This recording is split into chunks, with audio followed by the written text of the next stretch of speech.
নমস্কার বন্ধুরা, বাংলার ইনভেস্টর ইউটিউব চ্যানেলে আপনাদের সকলকে স্বাগত জানাই। চ্যানেলে প্রথমবার এসে থাকলে চ্যানেলটা অবশ্যই সাবস্ক্রাইব করে রাখবেন এবং তার সঙ্গে সঙ্গে পাশে থাকা বেল আইকনটা টিপে অল অবশ্যই সিলেক্ট করে রাখবেন। তো চলুন এই ভিডিওটা শুরু করা যাক। তো প্রথমেই এফআইআই এবং ডিআইআই এদের ডেটা দেখে নেব। তো যদি দেখেন আজকের দিনেই এফআইআই এরা কিন্তু আবার সেল করেছে। আজকে টোটাল 2540 কোটি টাকা শেয়ার বিক্রি করেছে এবং সেখানে ডিআইআই এরা কিন্তু 5692 কোটি টাকা শেয়ার কিনেছে। তো যদি কথা বলি আগামী 24 থেকে 48 ঘন্টা এই মার্কেটের জন্য খুব গুরুত্বপূর্ণ সময় হতে চলেছে। তো এই আগামী 24 থেকে 48 ঘন্টার মধ্যে অনেক বড় বড় ডেটা বা নিউজ কিন্তু সামনে আসবে। তো এটা তো গেল ক্যাশ মার্কেটের ব্যাপার। এবং অন্যদিকে যদি এফএনও মার্কেটে দেখি, তো এখানেও দেখতে পাচ্ছেন এই যে ইন্ডেক্স ফিউচার এখানে 1222 কোটি টাকার শেয়ার বিক্রি করেছে এবং ইন্ডেক্স অপশনে এই 2217 কোটি টাকা শেয়ার এই এফআইআই বিক্রি করেছে। মানে আজকের দিনে বাজারকে নিচে নামিয়ে আনার চেষ্টা কিন্তু করা হয়েছে বা আগামীকালও করা হতে পারে। তবে এখন বাজারে কিন্তু বুলেরাই জিতছে। পরে যদি আমেরিকান মার্কেটের কথা বলি, তো আমেরিকান মার্কেট দেখতে পাচ্ছেন ওপেন হয়ে একটা বড় স্পাইক দেখিয়েছে এবং আজকের দিনেই 52 হাই বা অল টাইম হাইও কিন্তু লাগিয়েছে। দেখতে পাচ্ছেন আজকের হাই কত, এই 48,040.64 এবং 52 হাই এটাও 48,040.64 এবং এরই সঙ্গে সঙ্গে যদি নাসডাকের কথা বলি, তো নাসডাকও দেখতে পাচ্ছেন আজকে এই মুহূর্তে 0.65% ওপরে রয়েছে এবং এটাও কিন্তু আজকে অল টাইম হাই লাগিয়েছে। তো আজকের হাই কত দেখতে পাচ্ছেন 24,019.99 এবং 52 যে হাই সেটা এই 24,019.99। তো আগামী 24 থেকে 48 ঘন্টায় কি কি জিনিস আসতে চলেছে, প্রথমত যদি কথা বলি এই ইউএস এর ফেডের যে এফওএমসি মিটিং চলছে তার আউটকাম আজকে সামনে আসবে।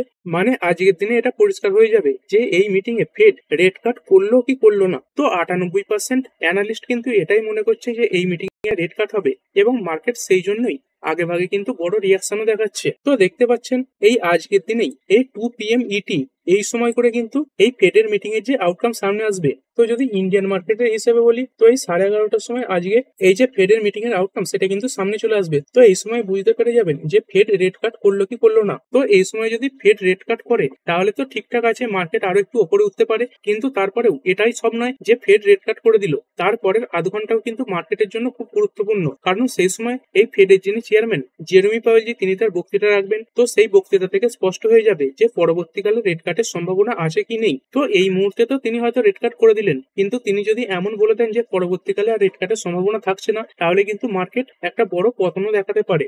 এবং এই যে রেট কাট এটা কিন্তু যে প্রিসিয়াস মেটাল গুলো রয়েছে যেমন সোনা এবং রূপো এইগুলোর দামের উপরও এফেক্ট ফেলতে পারে। তো এই রেট কাট হওয়া মানে কি, এই রেট কাট হওয়া মানে আমেরিকার যে রিজার্ভ ব্যাংক রয়েছে তারা তাদের যে ইন্টারেস্ট রেট সেটা কমাচ্ছে। তো এর ফলে অনেকেই কি করবে, যারা ব্যাংকে টাকা রাখছিল তারা সেই টাকা দিয়ে গোল্ড এবং সিলভারে ইনভেস্ট করতে পারে, যার ফলে গোল্ড এবং সিলভার এটা আবার উপরে উঠতে পারে। তো দেখতে পাচ্ছেন ফেড আজকে রেট কাট করতে পারে, এই সম্ভাবনাতেই গোল্ড এবং সিলভার এতে কিন্তু আজকে কিছুটা রিকভারি দেখা যাচ্ছে। তো গোল্ড 1700 টাকা মতো বেড়েছে এবং সিলভার এটা প্রায় 3000 টাকার কাছাকাছি বেড়েছে। আর শুধু ফেডের রেট কাট এটাই সবকিছু নয়। যদি দেখেন বর্তমানে এই আমেরিকার প্রেসিডেন্ট ডোনাল্ড ট্রাম্প তিনি এই সাউথ কোরিয়ায় টিপে গেছেন। তো এখানে বিভিন্ন পলিটিক্যাল লিডারদের সঙ্গে তার সাক্ষাৎ হচ্ছে। তো এই সাউথ কোরিয়াতে তিনি কিন্তু এটা বলেছেন যে ইন্ডিয়ার সঙ্গে একটা ডিল হতে পারে। তো তারই প্রভাব কিন্তু আমরা যে ইন্ডিয়ান মার্কেটেও দেখেছি, ইন্ডিয়ান মার্কেটও ভালো পারফর্ম করেছে।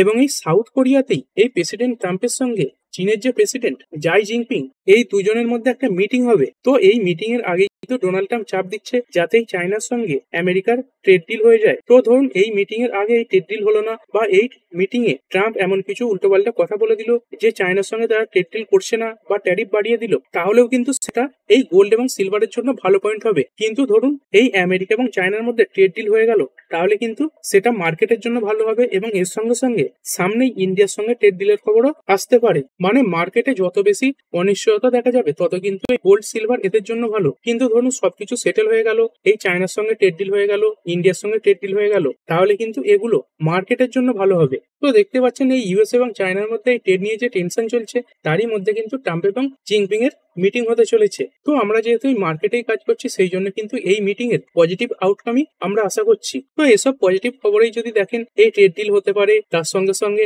আজকে ফেড রেট কাট করতে পারে, এই যে গিফট নিফটি সেটা কিন্তু একটা ভালো সংকেত দিচ্ছে। তো গিফট নিফটি এই মুহূর্তে 0.99% কিন্তু বাড়াও রয়েছে। আর এরপরে চলুন কিছু নিউজ কভার করা যাক। তো প্রথমে যদি কথা বলি একখানা স্টক এই ব্লু ক্লাউড সফটেক সলিউশন, এটা দেখতে পাচ্ছেন এই ওপেনিং এই এই 20% আপার সার্কিট কিন্তু লাগিয়ে দিয়েছে। তো কি খবর সামনে এসেছে? তো দেখতে পাচ্ছেন এই কোম্পানিটা এই $15 মিলিয়ন এজ এআই ডিল সাইন করেছে। তো এই খবরের পরেই 20% বেড়েছে। তো এটা ইন্ডিয়ান রুপিতে কত? যদি ইন্ডিয়ান রুপিতে কনভার্ট করেন তাহলে এটা এই 132-133 কোটির কাছাকাছি হবে। আর যদি কোম্পানির মার্কেট ক্যাপ দেখেন তো এই মার্কেট ক্যাপ রয়েছে 1250 কোটির কাছাকাছি। তো এই মার্কেট ক্যাপের সামনে এই 132-33 কোটি টাকার অর্ডার, এটা কিন্তু একটা বিরাট বড় ব্যাপার। তো সেই কারণে স্টকটা এত বেশি বেড়েছে। এরপরে যদি কথা বলি লার্সেন অ্যান্ড টুব্রো লিমিটেড, তো স্টকটা প্রথমে গ্যাপ আপ ওপেন হলেও পরবর্তীকালে কিন্তু পড়ে গেছে এবং শেষের দিকে কিছুটা রিকভারিও এসেছে। তো যদি দেখেন এই কোম্পানি বিভিন্ন সেগমেন্টে কাজ করে থাকে। এইখানে দেখতে পাচ্ছেন এই যে কনস্ট্রাকশন রয়েছে, মাইনিং, তারপরে ডিফেন্স ইকুইপমেন্ট, তারপরে যে ভেসেলস রয়েছে, হেভি ইকুইপমেন্ট, পাওয়ার জেনারেশন, তো বড় বড় যে বিভিন্ন ইনফ্রাস্ট্রাকচার হয় সেগুলো কিন্তু এই কোম্পানি তৈরি করে। তো এই কোম্পানির পক্ষ থেকে খবর আসছে এই কোম্পানিটা এই যে ইলেকট্রনিক্স ম্যানুফ্যাকচারিং সেই সেগমেন্টেও এন্ট্রি নিতে পারে এবং তারই সঙ্গে সঙ্গে কোম্পানি আজকের দিনেই এই 2,500 থেকে 5,000 কোটি টাকার একটা ডিলও পেয়েছে, মানে একটা অর্ডার পেয়েছে। এবং এই যে অর্ডারটা এটা কিন্তু ওভারসিজ অর্ডার, দেখতে পাচ্ছেন এই সৌদি আরবের তরফ থেকে পেয়েছে। এবং এই যে অর্ডারটা এটা কিন্তু এই কোম্পানির জন্য বড় ব্যাপার নয়, এরকম অর্ডার এই কোম্পানি মাঝে মাঝেই কিন্তু পেয়ে থাকে। তো এসব খবরের পরে এই কোম্পানিতে কিন্তু আজকে 52 উইকেট হাইও লাগিয়েছে এবং তার সঙ্গে সঙ্গে আজকে এই কোম্পানি তার যে রেজাল্ট সেটা পেশ করেছে। তো কোম্পানির রেজাল্ট কেমন এলো? তো যদি সেলস দেখেন এই ইয়ার অন ইয়ার 61,555 কোটি থেকে বেড়ে হয়েছে 67,984 কোটি। তো এটাও কোয়ার্টারলি অনেকটা বেড়েছে। তারপরে যদি অপারেটিং প্রফিটের কথা বলি 7,917 থেকে বেড়ে হয়েছে 8,513, এটাও দেখতে পাচ্ছেন কোয়ার্টারলি বাড়া রয়েছে। এবং যদি নেট প্রফিটের কথা বলি এই 4,099 কোটি নেট প্রফিট বেড়ে হয়েছে 4,678 কোটি এবং এটাও কোয়ার্টারলি বেড়েছে। এবং ইপিএসও দেখতে পাচ্ছেন এই 24.69 ইপিএস বেড়ে হয়েছে 28.54, যেটার আগের কোয়ার্টারে ছিল 26.30। তো ওভারঅল কোম্পানির জন্য সবকিছু নিউজ পজিটিভ রয়েছে এবং তার সঙ্গে সঙ্গে কোম্পানির যে রেজাল্ট সেটাও ভালো। এরপরে যদি কথা বলি সুগার সেক্টরে কাজ করা কোম্পানিগুলোর ব্যাপারে, তো যদি দেখেন আজকের দিনে বেশিরভাগ স্টক পজিটিভে বন্ধ হয়েছে। তো একটা লিস্ট খুলে নিয়েছে, দেখতে পাচ্ছেন এই অবধ সুগার এটা 3.39% বেড়েছে, বাজাজ হিন্দুস্তান এটা বেড়েছে 3%-এর উপরে, তারপরে বলরামপুর চিনি এটাও কিছুটা বাড়া আছে, তারপরে এই ডিসিএমসি রাম এটাও 2.55% বাড়া, তারপরে ধামপুর বায়ো এটাও 2.56% বাড়া। তো যদি দেখেন বেশিরভাগ কোম্পানি আজকে পজিটিভে বন্ধ হয়েছে। তো কি খবরের কারণে আজকে এই সুগার সেক্টরে কাজ করা কোম্পানিগুলো ভালো পারফর্ম করলো? তো দেখতে পাচ্ছেন government may allow sugar exports as surplus builds on lower ethanol diversion. তো সরকার এই যে চিনি রপ্তানির অনুমতি সেটা কিন্তু দিতে পারে, কারণ এই ইথানল উৎপাদন এক্ষেত্রে যে এই সুগার ব্যবহার করা হয় সেটা কিন্তু পরিমাণের থেকে কম ব্যবহার করা হচ্ছে, ফলে দেশের মধ্যে যে চিনির পরিমাণ সেটা বেশি হয়েছে বা এই সারপ্লাসে চলছে। তো দেখতে পাচ্ছেন the country sugar mills diverted only 3.4 million tons of sugar for ethanol manufacturing in 2024-25, well below the projected 4.5 million tons. তো দেশের এই যে সুগার ম্যানুফ্যাকচারিং কোম্পানিগুলো রয়েছে তারা এই 2024 থেকে 25 এই ফাইন্যান্সিয়াল ইয়ারে এই ইথানল উৎপাদনের জন্য 3.4 মিলিয়ন টন চিনি ব্যবহার করেছে। তো যেখানে একটা লক্ষ্যমাত্রা ছিল যে 4.5 মিলিয়ন টন এই চিনি ব্যবহার করা হবে, তার তুলনায় কিন্তু এটা অনেকটাই কম। তো সেই কারণে দেশে এই যে চিনির পরিমাণ সেটা বেড়ে গেছে। তো এই যে ইউনিয়ন ফুড সেক্রেটারি রয়েছেন সঞ্জীব সোবরা, তিনি কিন্তু পিটিআই কে একটা ইন্টারভিউয়ে এই তথ্য জানিয়েছেন। তো এই যেহেতু এক্সপোর্ট করা হতে পারে বা গভর্নমেন্টের থেকে পারমিশন পেতে পারে, এই খবরে কিন্তু সুগার সেক্টরে কাজ করা কোম্পানিগুলো আজকে ভালো পারফর্ম করেছে। এরপরে এনভাইরো ইনফ্রা ইঞ্জিনিয়ার্স লিমিটেড, তো স্টকটা আজকে 3.34% বেড়ে বন্ধ হয়েছে। তো কি খবর সামনে আসছে? তো এই কোম্পানিটা ভোপাল মিউনিসিপাল কর্পোরেশন এদের তরফ থেকে একটা ইপিসি অর্ডার পেয়েছে এবং এই অর্ডারের যে মূল্য সেটা হচ্ছে 248.49 কোটি টাকা। এরপরে এমএসটিসি লিমিটেড, তো এই কোম্পানিটা ডিজিটাল যে লাইসেন্স হয় সেটা দেওয়ার কাজ করে থাকে। তো দেখতে পাচ্ছেন এই কোম্পানিটা এই যে লিকারের লাইসেন্স হয় তার যে অকশন সেটা কন্ডাক্ট করার জন্য একটা কন্ট্যাক্ট পেয়েছে। তো কোন রাজ্যের? দেখতে পাচ্ছেন এই যে কর্ণাটক রাজ্য। তো লিকারের জন্য যে সেলিং এজেন্সি এগ্রিমেন্টের প্রয়োজন হয় তারই যে সার্ভিস সেটাই কিন্তু এই কোম্পানি দেবে। এরপরে একটি কোম্পানি এই solar world energy solution limited, তো কোম্পানিটা মার্কেটে নতুন এসেছে কিছুদিন আগেই, এর যে আইপিও সেটা কিন্তু বাজারে এসেছিল। তো এই কোম্পানি একের পর এক অর্ডার পেয়ে যাচ্ছে। যদি দেখেন এই আজকের দিনেও কোম্পানিটা 802.84 কোটি টাকার একটি অর্ডার পেয়েছে এবং এই অর্ডারের পরেই প্রায় 14.46% বেড়েছে। তো কিসের জন্য অর্ডার? দেখতে পাচ্ছেন একটা ইপিসি অর্ডার পেয়েছে। আর কোন সেগমেন্টে? এই সোলার প্রজেক্টের মাধ্যমে 200 মেগাওয়াট এসি কারেন্ট তৈরি করার জন্য। এরপরে মারুতি সুজুকি ইন্ডিয়া লিমিটেড, তো এই কোম্পানির জন্য কি খবর আসছে? তো কোম্পানি বলছে পরবর্তী এই 6 বছরের মধ্যে তারা প্রায় 8খানা নতুন এসইউভি মার্কেটে লঞ্চ করতে চলেছে এবং কোম্পানি বলছে ইন্ডিয়াতে এই যে গাড়ির ক্ষেত্রে কম্পিটিশন সেটা অনেকটাই বেশি রয়েছে এবং সেই জন্য তারা ইন্ডিয়ার মধ্যে এই যে মার্কেট শেয়ার সেটাও হারাচ্ছে। তো কোম্পানির যিনি প্রেসিডেন্ট তিনি এই কথা বলেছেন। তো এই যে হারানো মার্কেট শেয়ার সেটা আবার ফিরে পাওয়ার জন্যই এই এতগুলো এসইউভি কিন্তু পরবর্তী 6 বছরের মধ্যে লঞ্চ করা হবে। এরপর একটি কোম্পানি কঙ্কর বা container corporation of India limited. তো এই কঙ্কর এই কোম্পানিটা এই জওহরলাল নেহরু পোর্ট অথরিটি এদের সঙ্গে একটা 500 কোটি টাকার মৌ সাইন করেছে। কিসের জন্য দেখতে পাচ্ছেন? রেল হ্যান্ডলিং অপারেশন এর জন্য। এরপর একটি কোম্পানি জিআইসিএল লিমিটেড। তো এই কোম্পানিটা এই সামনেই তাদের বোর্ড মিটিং এ বাইব্যাকের ব্যাপারে ঘোষণা করতে পারে। তো এই কোম্পানির বোর্ড মিটিং কবে রয়েছে দেখতে পাচ্ছেন? এই নভেম্বর 2025 কোম্পানি বোর্ড মিটিং বসাতে চলেছে। তো এই বোর্ড মিটিং এই শেয়ার বাইব্যাকের ব্যাপারে কিছু ঘোষণা কিন্তু সামনে আসতে পারে। এরপর একটি কোম্পানি ভিগার্ড ইন্ডাস্ট্রিজ লিমিটেড। তো এই কোম্পানিটা কিছুদিন আগে এই 207 মিলিয়ন ট্যাক্স ডিমান্ড পেয়েছিল, মানে কিছু ট্যাক্সের নোটিশ পেয়েছিল। তো দেখতে পাচ্ছেন সেই যে ট্যাক্সের ডিমান্ড সেটা কিন্তু পুরোপুরিভাবে সরিয়ে দেওয়া হয়েছে, মানে এই কোম্পানিকে কিন্তু আর 207 মিলিয়ন রুপি এই ট্যাক্স হিসেবে দিতে হচ্ছে না। তো এটা কোম্পানির জন্য পজিটিভ ব্যাপার। এরপরে যদি কথা বলি ক্রাফটসম্যান অটোমেশন লিমিটেড। তো এই কোম্পানিরা তাদের যে অ্যালুমিনিয়াম প্রোডাকশন রয়েছে সেটা বাড়াবার জন্য কিছু ক্যাপেক্স করতে চলেছে। তো কোম্পানি তাদের যে ক্যাপাসিটি রয়েছে সেখানেই কিছু ক্যাপাসিটি বাড়াবে এবং এর জন্য কোম্পানি প্রায় 280 কোটি টাকা ইনভেস্ট কিন্তু করতে চলেছে।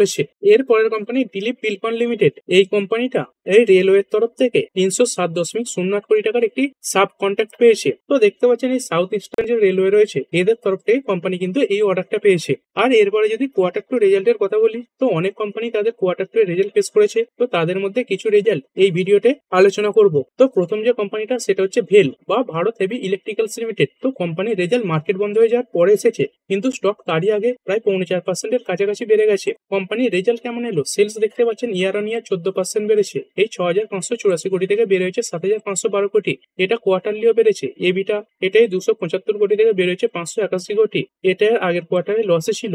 এবং যদি নেট প্রফিটের কথা বলি, 106 কোটির নেট প্রফিট প্রায় 253% বেড়ে হয়েছে 375 কোটি, যেটা এর আগের কোয়ার্টারে লসে ছিল। মানে খুবই একটা স্ট্রং রেজাল্ট এই কোম্পানি কিন্তু পেশ করেছে। এরপরের কোম্পানি পিবি ফিনটেক লিমিটেড। তো যেটাকে আমরা অনেকেই পলিসি বাজার নামেও চিনি। তো কোম্পানির রেজাল্ট এসেছে এবং এই রেজাল্ট মার্কেট বন্ধ হয়ে যাওয়ার পরে এসেছে। সেলস ইয়ার অন ইয়ার 38% বেড়েছে, 1167 কোটি থেকে বের হয়েছে 1614 কোটি। এটাও কোয়ার্টারলি বেশি। এবিটা এটা তো আগে লসে ছিল, তো সেখান থেকে প্রফিট হয়েছে 97.8 কোটি, যেটা এর আগের কোয়ার্টার থেকে প্রায় কিন্তু 3 গুণ বেশি। এবং যদি নেট প্রফিটের কথা বলি, 51 কোটি নেট প্রফিট বের হয়েছে 135 কোটি। এবং কোয়ার্টারলি বা এর আগের কোয়ার্টার এটা ছিল 84.7 কোটি।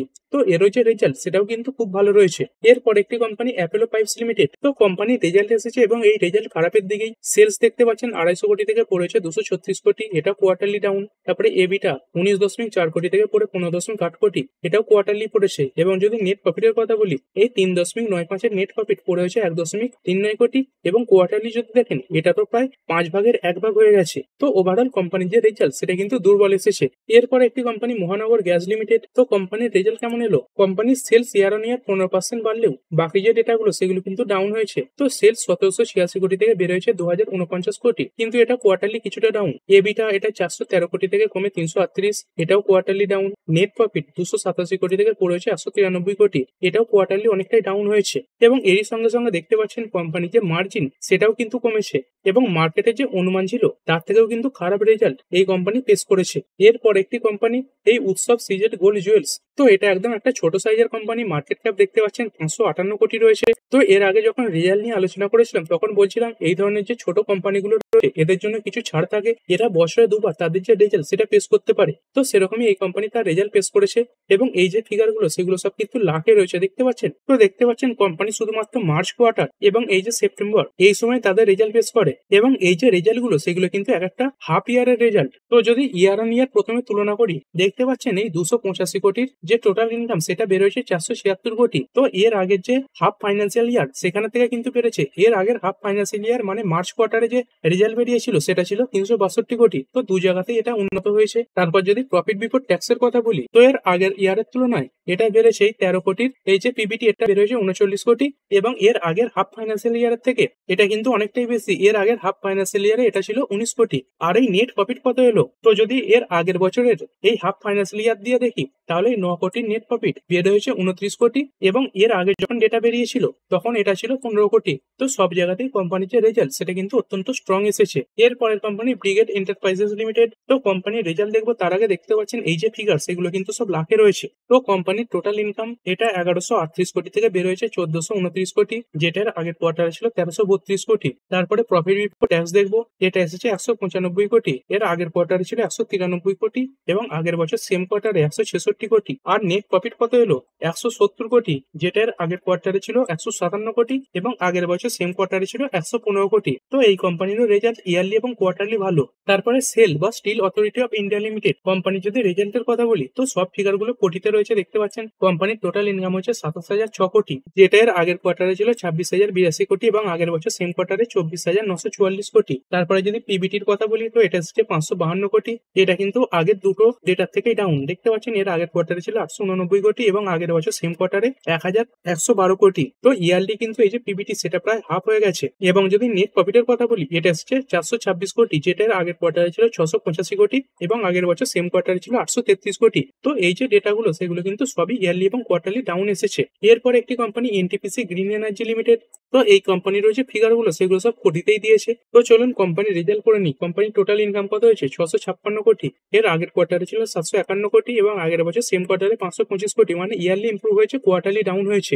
এবং যদি নেট প্রফিটের কথা বলি, এটা এসেছে 86 কোটি, যেটা এর আগের কোয়ার্টারে ছিল 220 কোটি এবং আগের বছর সেম কোয়ার্টারে ছিল 36 কোটি। তো এটা ইয়ারলি অনেকটা ইমপ্রুভ হলেও কোয়ার্টারলি কিন্তু অনেকটাই ডাউন হয়ে গেছে। আর এরপরে এই স্পিরিট সেগমেন্টে কাজ করে একটি কোম্পানি ইউনাইটেড বেভারেজ লিমিটেড। তো যদি কোম্পানির রেজাল্ট দেখেন, খুবই খারাপ রেজাল্ট ফেস করেছে। কোম্পানির যে নেট প্রফিট এটা দাঁড়িয়েছে 469.5 বিলিয়ন, যেটা এর আগের বছর সেম কোয়ার্টারে ছিল 1.32 বিলিয়ন। তো মার্কেটের অনুমান কত ছিল 1.10 বিলিয়ন, মানে খুবই খারাপ রেজাল্ট, মানে অনুমানের তুলনায় প্রায় হাফ এই নেট প্রফিট এসেছে। তবে যদি রেভিনিউর কথা বলি, এটা এসেছে এই 20.51 বিলিয়ন, তো এর আগে ছিল 21.15 বিলিয়ন। তো আগের বছর সেম কোয়ার্টারের থেকেও কম এবং অনুমান ছিল 21.56 বিলিয়ন, তো এইখানে থেকেও কিন্তু কম এসেছে। এবং এবিটা এসেছে 1.3 বিলিয়ন রুপি, এর আগের বছর সেম কোয়ার্টারে ছিল 2.3 বিলিয়ন রুপি এবং মার্কেটের অনুমান ছিল 2.05 বিলিয়ন রুপি। তো দেখতে পাচ্ছেন এই এবিটার দিক থেকে মার্কেটের যে অনুমান তার কাছাকাছি যেতে পারেনি এবং ইয়ার অন ইয়ার অনেকটা ডাউন। এবং এবিটা মার্জিন এটাই 10.73% থেকে পড়েছে 6.34%। এইখানেও যে মার্কেটের অনুমান সেটাকে মিস করে গেছে। এরপর একটি কোম্পানি ক্যাবরি গ্লোবাল ক্যাপিটাল লিমিটেড। তো যদি দেখেন কোম্পানির যে রেজাল্ট সেটা কিন্তু খুবই স্ট্রং এসেছে। তো কোম্পানির এই যে নেট প্রফিট এটা ইয়ার অন ইয়ার 143% বেড়েছে। কোম্পানির নেট প্রফিট এসেছে 2.36 বিলিয়ন, যেটার আগের বছর সেম কোয়ার্টারে ছিল 970 মিলিয়ন, ইয়ার অন ইয়ার 143% বৃদ্ধি। রেভিনিউ এটা 7.52 বিলিয়ন থেকে বেড়ে হয়েছে 11.21 বিলিয়ন, এখানে 49% গ্রোথ দেখা গেছে। তারপর যদি ইন্টারেস্ট ইনকামের কথা বলি, তো এটা 4.88 বিলিয়ন থেকে বের হয়েছে 7.20 বিলিয়ন। এবং ফি আর কমিশন ইনকাম এটাই 142.11 মিলিয়ন থেকে বের হয়েছে 440.81 মিলিয়ন। তারপরে কোম্পানির যে এনপি এটা দেখতে পাচ্ছেন 1.23% রয়েছে। তো এই যে অ্যাসেট কোয়ালিটি স্ট্রং রয়েছে এবং এই যে এনপিআর রেশিও এটা কিন্তু একের কমে 0.56%, তো এটা কিন্তু ভালো জায়গাতে রয়েছে। আর এরপরে আরো একটি company Lakshmi organic industries limited. তো এই কোম্পানির ফিগার পড়বো, তো দেখতে পাচ্ছেন সব যে ফিগার সেগুলো সব মিলিয়নে রয়েছে। তো কোম্পানির টোটাল ইনকাম কত হয়েছে এই 703 কোটি, যেটার আগের কোয়ার্টারে ছিল 698 কোটি এবং আগের বছর সেম কোয়ার্টারে 777 কোটি, মানে একদম মিউটেন্ট নাম্বার। তারপরে পিবিটি বা প্রফিট বিফোর ট্যাক্স এটা এসেছে এই 15 কোটি, যেটা আগের কোয়ার্টারে ছিল 14 কোটি এবং আগের বছর সেম কোয়ার্টারে ছিল 46 কোটি। কিন্তু এখানে দেখতে পাচ্ছেন ইয়ারলি অনেকটাই ডাউন হয়ে গেছে, কিন্তু কোয়ার্টারলি কিছুটা বেশি। আর যদি এই নেট প্রফিটের কথা বলি, তো এটা এসেছে 11 কোটি, যেটার আগের কোয়ার্টারে ছিল 21 কোটি এবং আগের বছর সেম কোয়ার্টারে ছিল 28 কোটি। আর এই নেট প্রফিটে কিন্তু ইয়ার অন ইয়ার এবং কোয়ার্টার অন কোয়ার্টার সব জায়গাতেই ডাউন। আর এরপরে কিছু ইকোনমিক ডেটা দেখে নেবো। তো দেখতে পাচ্ছেন এই যে রুপি সেটা কিন্তু আবার আস্তে আস্তে দুর্বল হচ্ছে, উপর দিকেই উঠছে, এখন 88.33 চলছে। তো এই ভারত সরকার ডলার বিক্রি করে দেওয়ার পরে এই যে ইন্ডিয়ান রুপি সেটা কিছুটা শক্তিশালী হয়েছিল এবং আস্তে আস্তে আবার এটা দুর্বল হচ্ছে। আর যদি ক্রুড অয়েলের কথা বলি, তো ক্রুড অয়েল আজকে সামান্য বেড়েছে। ডব্লিউটিআই ক্রুড এটা 1.20% উপরে এবং ব্রেন্ট ক্রুড এটা 1.23% উপরে রয়েছে। আর ভিডিও শেষে যদি ডাউ জোন্সের কথা বলি, তো আমেরিকান মার্কেট ডাউ জোন্স এই মুহূর্তে 0.45% উপরে রয়েছে। আর নাসডাক কম্পোজিট এটা কিরকম পারফর্ম করছে, তো নাসডাক কম্পোজিটে কিছুটা ডাউনফল দেখা গেছে, এই মুহূর্তে 0.41% উপরে রয়েছে। তো এই ভিডিওটা এখানেই শেষ করছি। সম্ভব হলে ফেডের মিটিং এর যখন আউটকাম সামনে আসবে তার উপরে কিন্তু একটা আলাদা ভিডিও আসবে। তো ঠিক আছে বন্ধুরা, আশা করছি ভিডিওটা আপনাদের ভালো লেগেছে। আপনি চাইলে এটাকে লাইক এবং শেয়ার করতে পারেন। আর শেয়ার মার্কেট সংক্রান্ত ডেইলি নিউজ আপডেট পেতে চ্যানেলটা সাবস্ক্রাইব করে রাখবেন এবং পাশে থাকা বেল আইকনটি টিপে অল অবশ্যই সিলেক্ট করে রাখবেন, যাতে পরবর্তী ভিডিওর নোটিফিকেশন আপনার কাছে সময় মতো পৌঁছে যায়। আর হ্যাঁ, ভিডিওটি শুধুমাত্র ইনফরমেশন এবং এডুকেশনাল পারপাসের জন্য বানানো হয়েছে। আমি সেবি রেজিস্টার্ড নই, তাই কোনো প্রকার শেয়ারে কোনো প্রকার বাই, সেল, হোল্ড বা অ্যাভারেজ করার কোনো সিদ্ধান্ত নেওয়ার আগে আপনার যে ফাইন্যান্সিয়াল অ্যাডভাইজার আছে তার সঙ্গে অবশ্যই আলোচনা করবেন। দেখা হচ্ছে পরের ভিডিওতে। ধন্যবাদ।